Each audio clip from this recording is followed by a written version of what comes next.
Hey guys, new video here. I'm gonna do a short little video about the Elementalists burning arrow.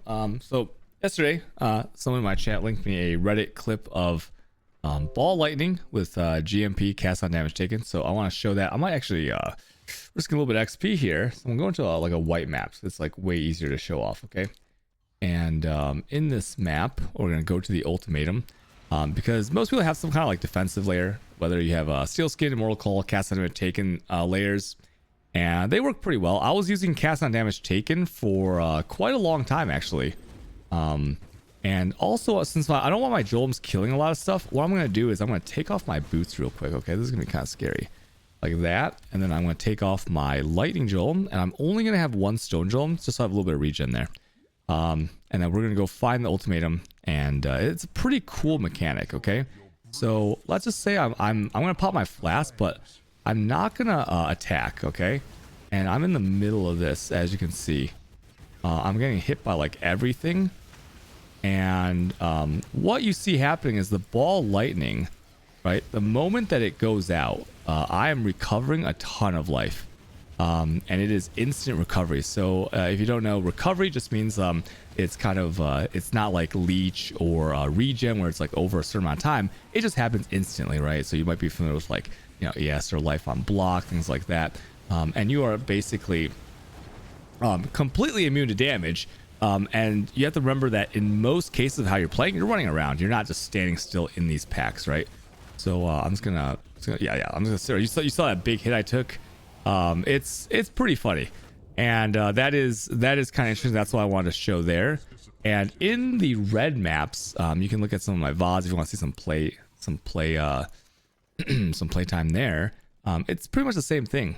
You don't really die at all in ultimatums because if you get hit, right, you have the GMP, which is 4 additional proj with the ball lightning.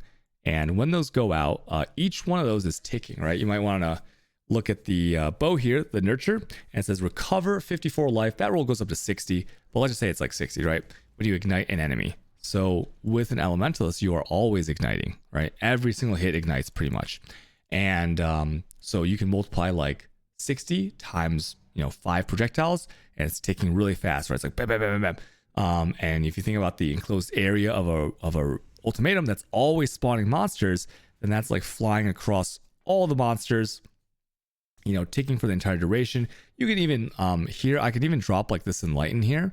And then I can put a 4th link in here if I want to for slower proj for even more regen, or more recovery if you want to be like super sweaty. I feel that currently with the state of the league where, if you're playing the league, it's probably because you enjoy doing the ultimatums, right? Otherwise you're just playing standard. So with the ultimatums, it's super strong. I think it is better than the cast on damage taken Steel Skin, self-cast Steel Skin, cast on damage taken Immortal Call, if you enjoy doing all your ultimatums. And there is just, if you do the math on like some of the, the inscribed ultimatums and how many monsters in it and your average amount of recovery per second, it gets pretty hilarious. And another great thing is it allows you to drop your life flask. You don't need to use a life flask anymore because the recovery is going to be pretty much better than a bubbling or seething or even kind of an increased recovery eternal flask if you're using one of those.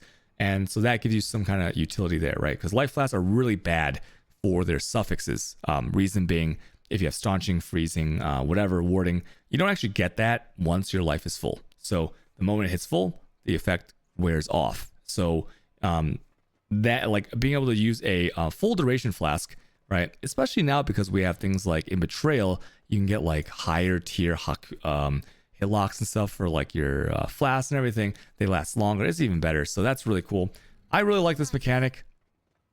I think you should try it out with the Elementalists. It's really, really good. So once again, cast on damage taken level 1 because you want it to be triggering on the lowest amount of damage, right? Like a little white Weta hits you, you want to trigger.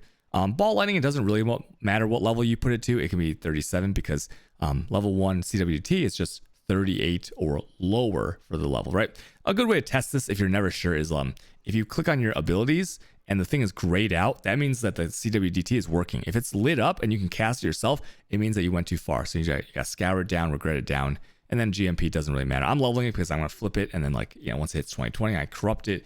it goes up. I can just sell it. I can always slot in like a regular level 1 GMP, won't matter. Okay, so that's all the mechanic is. It's a 3 slot. Super good. Try it out. It might help with survivability in the ultimatums, especially when you're running around, because you know, in what you just saw, that's pretty much how it's like, except for you never stand that still, right? You're always going around the edge of the ultimatum, so it becomes even better. So, and I'm sure like later on in the league, you know, we'll try different setups and like really min max this. I think it's really cool. So hope you guys enjoy that. And burning arrow is pretty good. All right, thanks for watching my video, guys. Bye guys. Bye.